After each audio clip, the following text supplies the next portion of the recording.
Let me share my screen.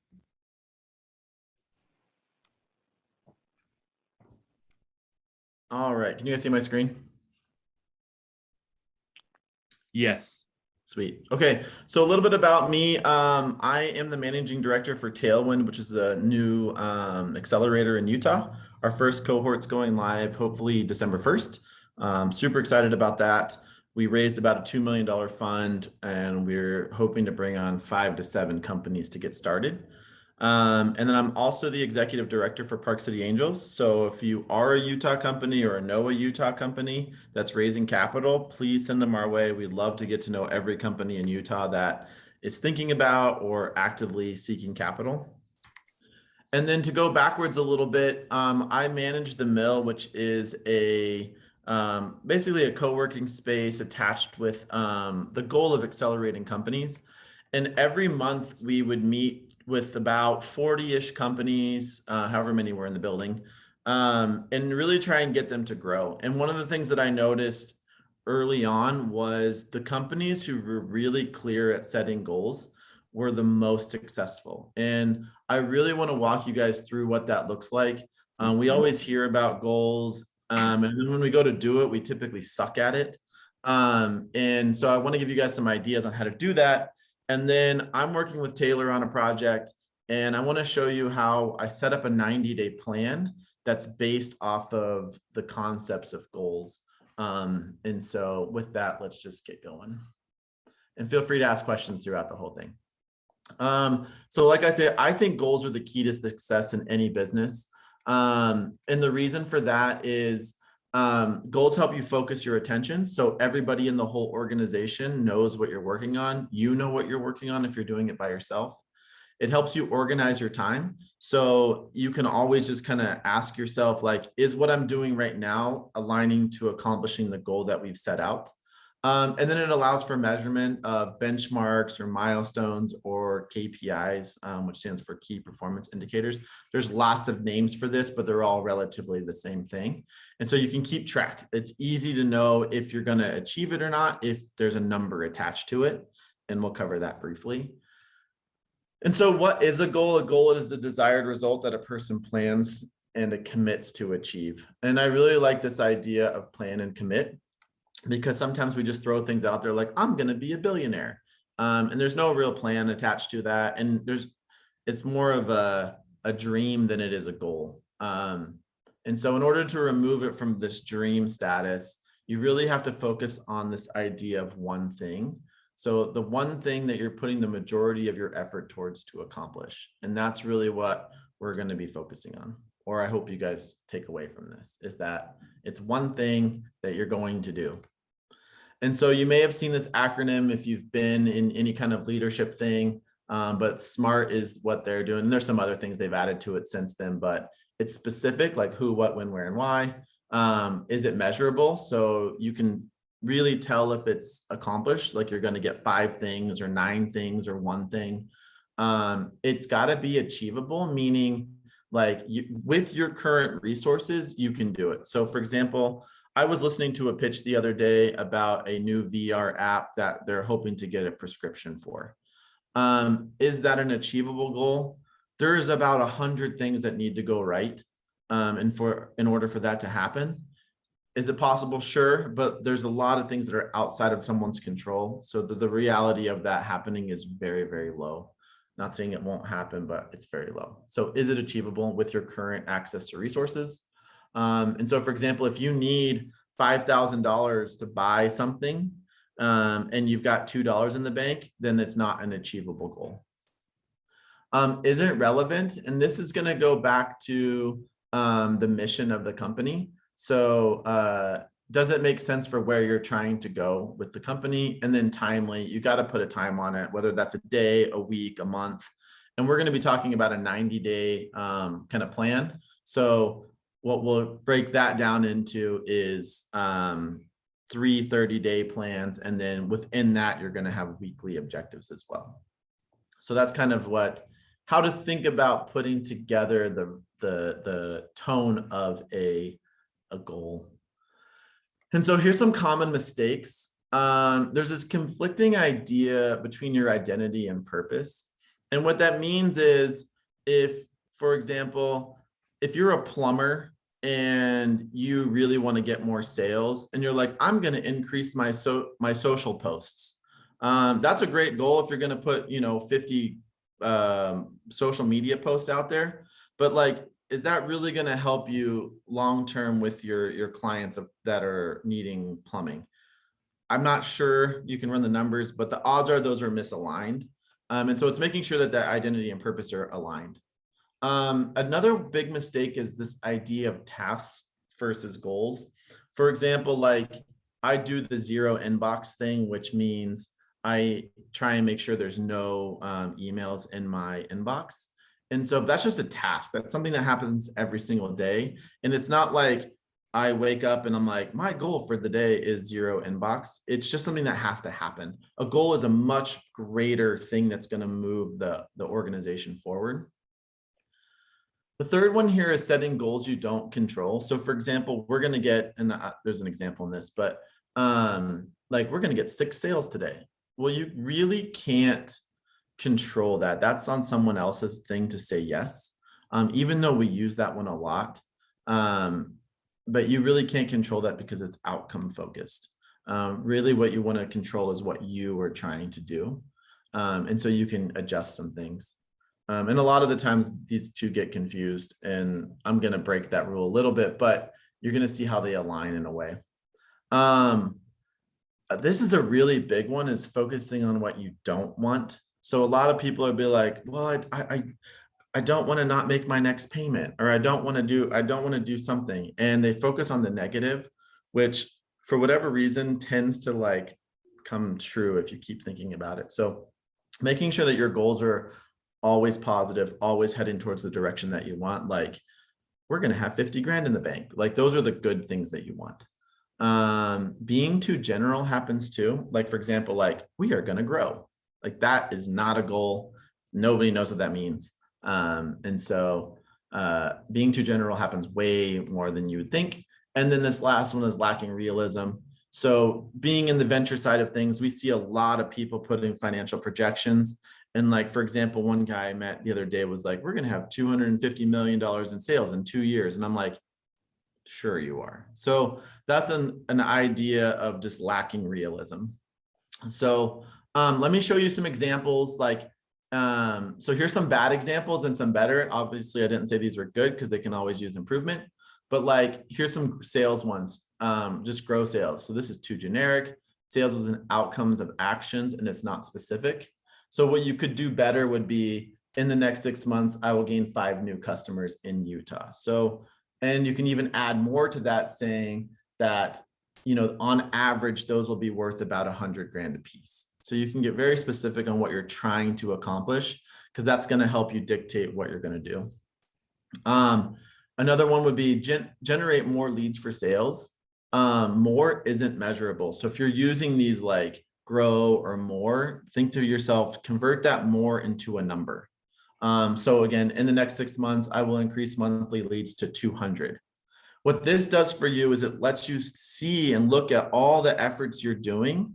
And so, for example, if you're tracking like emails as leads, then you're like, where are they coming from? Do I need to put more effort into LinkedIn? Do I need to put more into Facebook? Do I need to run a billboard? It starts letting you think differently about leads than just get more leads, because this doesn't help you at all. Oops. So here's one, I'm going to skip this one, but write 1 blog post a month.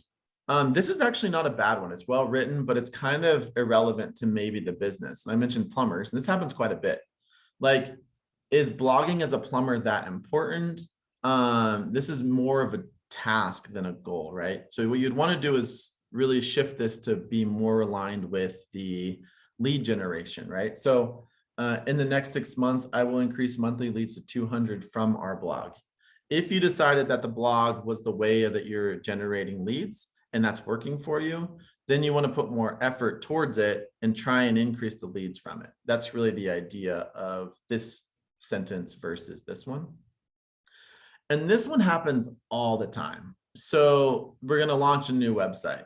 There's no time limit. Also, a website is a big project. So what you might want to do, instead of saying launch new website, is break that up. So what you could do is in the next 6 months, I will launch our new website with a homepage, contact form, and a blog with 4 posts, for example. And again, because the website really is never finished, so these things can be done. You can check all of those off. And if you're raising capital, this aligns with this too. So when you're out there raising capital, you're raising capital on milestones. So here are the next 5 things that we're going to accomplish with $3 million that we're raising. And it's exactly the same thing. So here's how I put together this 90-day plan for this project that I'm working on. And basically what I did was I set up this primary goal, this one thing that I'm trying to accomplish. And that may or may not happen this month, or it may carry through. Like, this is the primary goal that everybody in the company is working towards. And so we all are very, very aware of what we're trying to accomplish. And so when you share that with your investors, your stakeholders, whoever, either they all agree or they don't agree, and then we need to change that one thing. So once this one thing is established, the rest of the things can be added to. So I did product because maybe you need to be building the product so that you can do this, or maybe you need to adjust marketing or set up marketing so that this can be true. And so you're really thinking about each area of the business, and you can add to these things if you want. So we're in the very beginning stages of this project. So like legal comes into play. Like, we don't have a sales agreement, for example. So we can't like sign anybody up because there's nothing for them to sign, right? So all of these things have to be true in order for this one thing to exist. And I think that setting this up, the figuring out the one thing is actually the hardest part, because the rest of the things get said, this has to be true in order for this one thing to exist. And a nice thing too is we all do financial projections. And as a person who helps people put together their presentations and all that stuff, like, you can actually forecast the next 90 days. Like, that is very easy to do. It's impossible to forecast 5 years, but you already know what you need in the next 90 days in order to accomplish some of these things. And this should be like web hosting fees. You know, if you're on HubSpot or Zoho or whatever you're using, like, just, you can write down the expenses, calculate what you need. Maybe you need personnel expenses. And so you get an idea of like, okay, for this month, I need to spend $3,000 in order to try and accomplish this one thing. So again, I think it's a nice way of doing it, and you can add to this thing. So let me show you an example of this. This is a real life example. I don't know if it's proprietary, but it's happening. And the other 2 people are on the call, so they can say whatever. So in this project, we're trying to sell to universities. And what we want to do is really set up a sales process so that we can lock in one university and then prepare 3 others. The goal in this case is 1 university and 1 lab. We're selling to lab managers. And so that's what we're trying to accomplish in the first 30 days. This goal is dependent on this one happening, and same thing. This one is dependent on these 2 things happening. So if whatever we put down here doesn't work, then this has to go over here and these can move over. And that's totally fine. Because what we knew or what we didn't know, we'll learn in these 30 days. It's like, oh shoot, well, we didn't have pins that were purple. That's why we didn't sell. So let's make that happen. And that becomes one of those minor objectives, really. There's another system out there called objectives. But you can see, like, you guys can read through this if you'd like. But I think this has helped us, and Taylor and Spencer, you guys can speak to this too, really help us get our brains around where we're at, where we need to go, and then whether or not it makes sense. And then you can see down here, I just attached dollar amounts to different people. And then now we have an idea of a budget that's going to be used. So you can see I even put like, oops, there's all kinds of things happening on this page. But you can see I put like website, content, you know, HubSpot fees or whatever we're paying for. It just gives us an idea of what the budget is. And in a month, are we going to come under budget or are we going to be over budget? And then we can move into the next 30 days of planning based off what we learned in this 30 days. Okay, that's all I got for goals. Let me go to these questions because I just kind of skipped through them.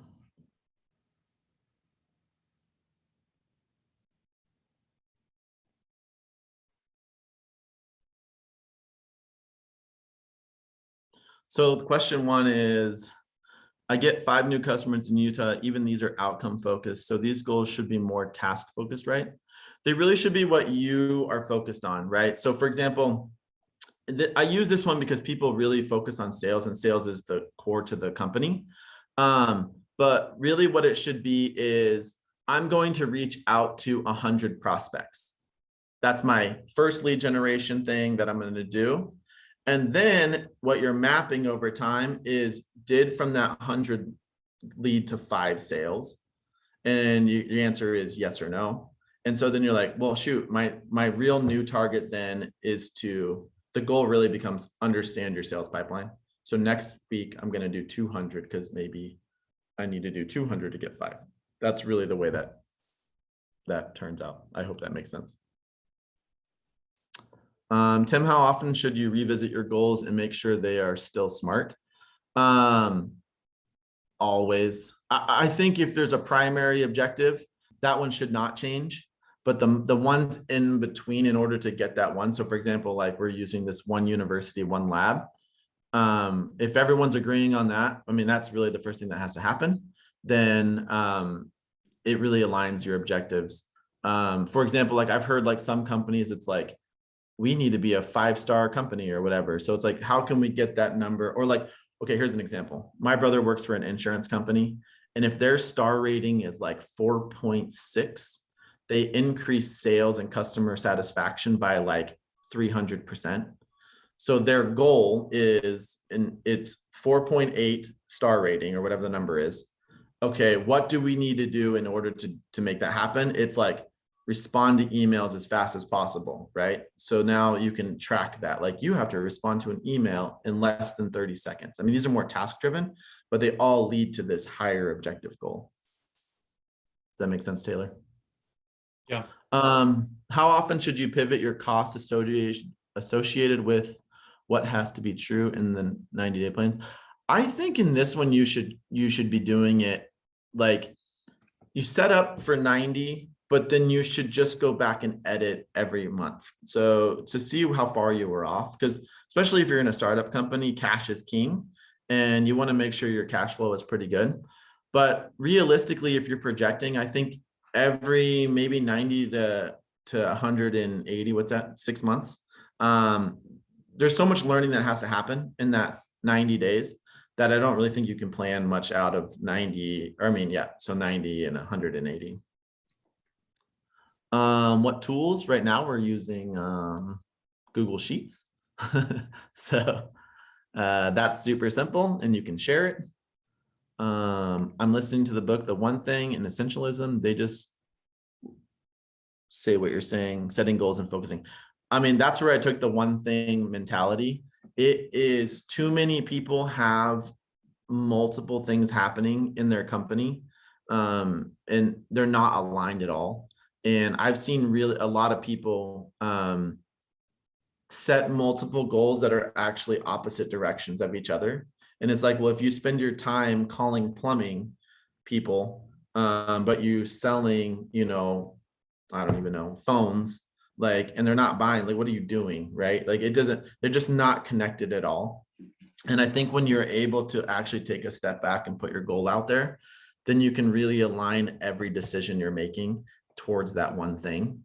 And I mean, I've seen it so many times where the people who actually lean into that accelerate their growth by 1 million.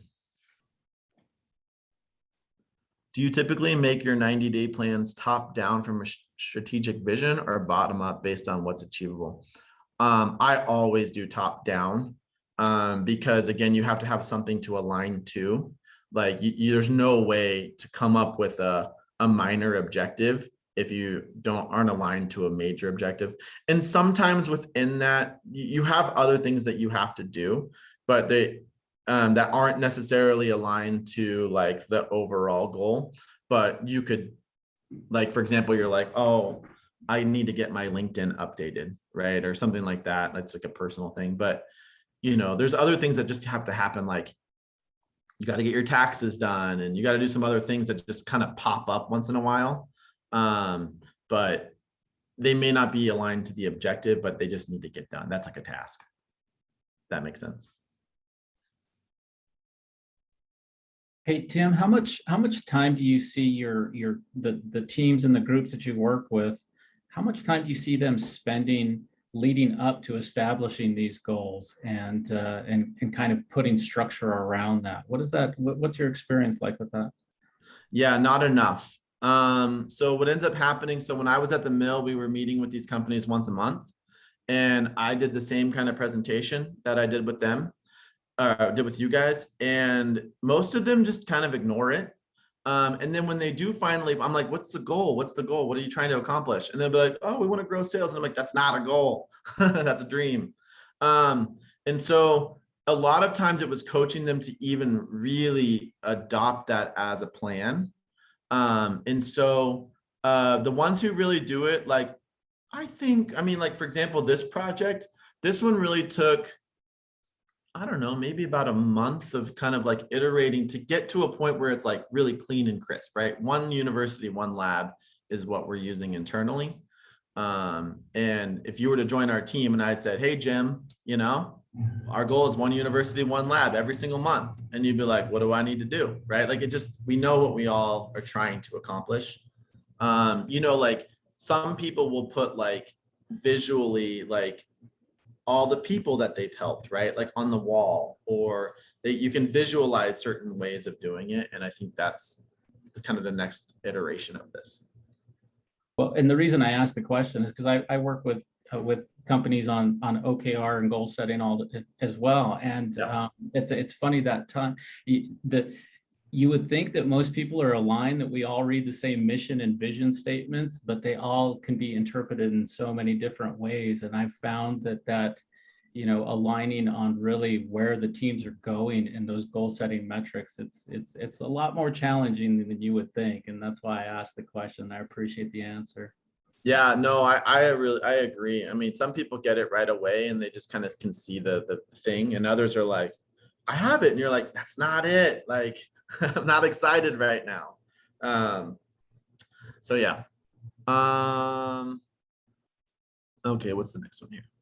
Tim, you mentioned achievable goals. What tools or methods do you use to help refine what might be achievable in a given time frame? Oh man, that's such a great question. I have no idea. I think it's more gut feeling. I will say that when I'm working with different companies, I think when you're talking out to somebody, there's like this moment where you're like, there is no way you're doing that. Like, for example, like I mentioned, these guys getting to 250 million in revenue in 2 years. Like, the number of companies that actually do that is so low. Not that they can't do it, but it's just not realistic. And I think that's having someone like myself or people who have done this with other companies be like, my guy, that's not a thing. Like, you're not going to lock down 50 new clients this month because last month you did one. Like, you don't have the process in place. Tim, one thought I have on that ties to one of Priscilla's comments as well, talking about the 4 disciplines of execution. We ran that in our office for quite a few years. It's kind of a methodology that is goal setting and tracking, but for us to set achievable goals, we would have to think also through just backing into what it would take to meet that goal. So if it's like what you're talking about, one university, one lab onboarded, or a new customer onboarded, being able to then track back and say, okay, how many hours is it going to take to onboard a customer? Or how many customers are we going to have to market to get through the funnel to close a customer? So just tracking back on what it's actually going to have to take to achieve that goal. And that's how we look at it, Brandon, is it achievable in the hours that we have between now and when we want the goal achieved? Do we have the right talent? Do we have all of those things that will allow us to meet that? But sometimes you do have to make those kind of assumption jumps if you don't have any of that data. But that's kind of how I've looked at it in the past. No, that's helpful. That makes sense. And yeah, I've run 40X, and it's a good tool for for getting things done like that. I'm just curious. I was just curious, Tim, when you mentioned the goal, if they had presented it to you and said, these are the things, if they had really defined those behaviors that they're going to take, it would have maybe given you more confidence that they, maybe not in the timeline they projected, but eventually would have gotten to the goal. So yeah, that's why I think if you keep it higher level, then it can stay up there for as long as you need it to, right? Like maybe that's actually a year, or like, I mean, Taylor and I, we don't know, right? Maybe a month isn't long enough, but that's at least our assumption is that we can accomplish it that long. And then like the next question is about, keeping, or how do you record the learnings? So I'm a huge person on notes. Like I have an underscore notes tab on each one of the companies or ideas that I work on. And so I just keep that front and center. So like, for example, Karthik, let's say you and I are working on a project. The reality is like, hey, this is what we need to do. Like, what are you going to do this month in order to get us further down the pipe? Because again, we're working on this together. And then, because we believe that one thing that you're going to accomplish is the biggest thing that's going to get us closer. And then what we find out at the end is just saying, yeah, that totally worked or it didn't. And then we're going to iterate the next week because again, the goal hasn't changed. So I think notes and then to-do lists are the only real way of doing that. And then I think you just got to keep it in mind.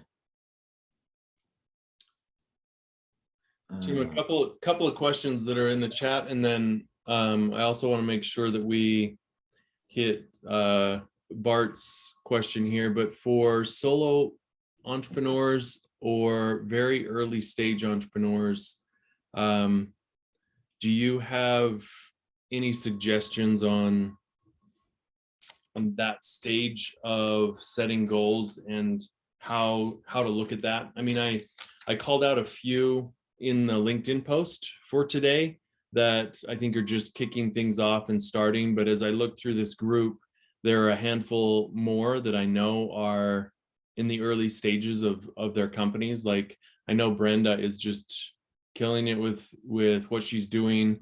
Priscilla's the solo entrepreneur, maybe.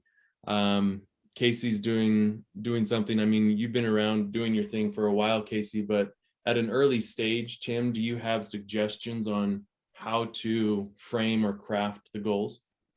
Yeah, I would say it's the same thing. I don't think it matters the size of the team, whether it's one person or 10,000. Whoever's leading the ship needs to have one goal that everyone's trying to accomplish. I've read some of that book too. And I don't know, I just feel like when everyone knows what they're trying to accomplish, it's much easier to get your brain around certain things. Yeah, the ochre thing or mocher or whatever Google's calling it these days. That's a really good program. That's actually how I got started in this whole goal setting thing. But I really believe that, if you're a solo person, you need this more than anybody because your time is so limited. Like there's only X number of hours in a day. And if you're trying to do marketing and sales and product and all the other things, like you have to figure out what the most important thing is that's going to help you accomplish that. So for example, like, right, you maybe it's like, I need to get a sellable product. Well, then marketing and sales might not be that important right now, or you're like, I have to get my first demo client up and running. So how far does the product have to be in order to make that a reality? Like it just really sets the tone and pace of what you can go. And then what you can do, and there's this idea out there, I'm not a super fan of it, but it can work. It's called story points, where you say, this thing's going to take me, let's say 10 hours to do, and this one's going to be 2, and this one's going to be 4, and they're all relatively important. But if I do these ones that add up to 10 hours, then that's 3 out of the 4 things that I can accomplish right now, versus the one thing that's going to take 10 hours that might not be as important. And so you can kind of weight all of the things that you have to do and then fit them into your schedule. And that works really well if you are limited on time to accomplish the most important thing, because something might be a 15 and you only have 10, but it might be the most important thing that needs to happen. And so you're gonna like, well, I got to find 5 extra hours or whatever. Cool. So solo people need to do this more than, I mean, I think it's important for everybody, but solo people can be ADD all over the place. And so I'm one of those guys. That's good. Thanks. can you address Bart's question in the chat? And Bart, if you want to shed any light on that, you're welcome to. Oh, okay. Have you worked with folks who look down on the goal setting process in general, and have you had success converting them? Yes and no. Like, people, they do not, if they don't see the value in setting goals, it's very difficult to do it unless they're failing. Like, if they're having some success and things are going okay for them, they're just going to keep doing what they're doing. The real time people change is when they're failing. And so you're like, why isn't it working? And you're like, well, what are you trying to accomplish? They're like, I have no idea. And you're like, maybe you should write that down. So when people are failing, it's the easiest way to help them. But, or if people aren't, you got to get them to recognize that they're failing, and then you can help them. I've been in that situation, Bart, as well, where I've had a person on my team that was not interested in the 4 disciplines of execution that we were doing in the goal setting. One thing that kind of helped was having that team member set their own goals, like being able to lay out the goal for the company and then just have them initially set that goal. But it was a slog. It was really hard. I would consider them a saboteur on our team for goals. And I mean, it kind of came down to the point where they no longer were part of our team. We had to just get rid of that person on the team. They were bringing everybody down. I'll add to that. Yeah. If you, let's say, Bart, you're the primary goal setter, you have to get buy-in from the other people and letting them set their own goals. Like, I could be like, Bart, you need to call 30 people. And you'd be like, but I don't want to. But if you're like, I'm going to call 30 people, it changes the dynamic. And then you say, by when? And you're like, by Wednesday, right? So now you've set your own cadence, your own goal, and then I can hold you accountable to that because you came up with it. Yeah, I think what you said about, helping people who are failing with goals and kind of establishing that way out of that failure to success, that's really, really good. Where I've seen it the most is actually product development, right? In kind of like your product design groups, your engineering groups, where they're like, look, I show up every day, I work hard for the hours I'm here, I do what's put in front of me.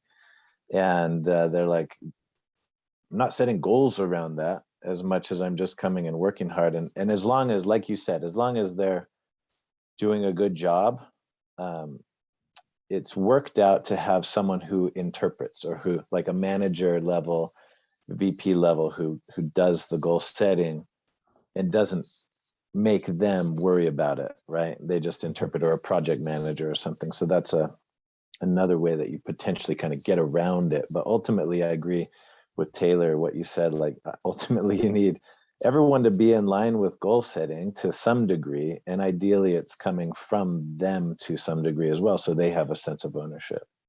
Right. I saw this thing not long ago, and maybe somebody was telling about it in this group, but they were like, if everyone gets around a table and reads the objectives for the company, then they're verbalizing it, they're owning it. And that can work really, really well. And the other thing is making sure that the incentive structures are aligned, right? When you're a bigger company, yeah, your guy's a taskmaster, right? He's just like, give me the 30 things I got to do this week, and I don't really care. I'm going to go play pickleball, but then you're like, yeah, but if you do 35, and we get to this big thing, then everybody else gets bonus. And if that incentive structure aligns, then they're like, well, shoot, I'm good. I mean, this is what Google does, right? They give you breakfast, lunch, and dinner.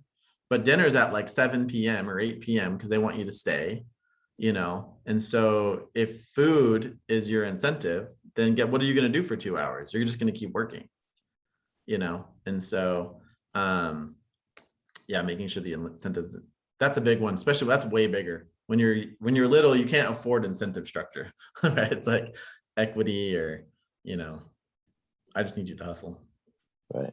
When you're a smaller company and you are trying to get everyone on board for these goals, how do you present goals without coming off preachy? So you went over, SMART goals. I think a lot of people nowadays have seen SMART. They've learned it in either business school or seen on some kind of website or whatever it is.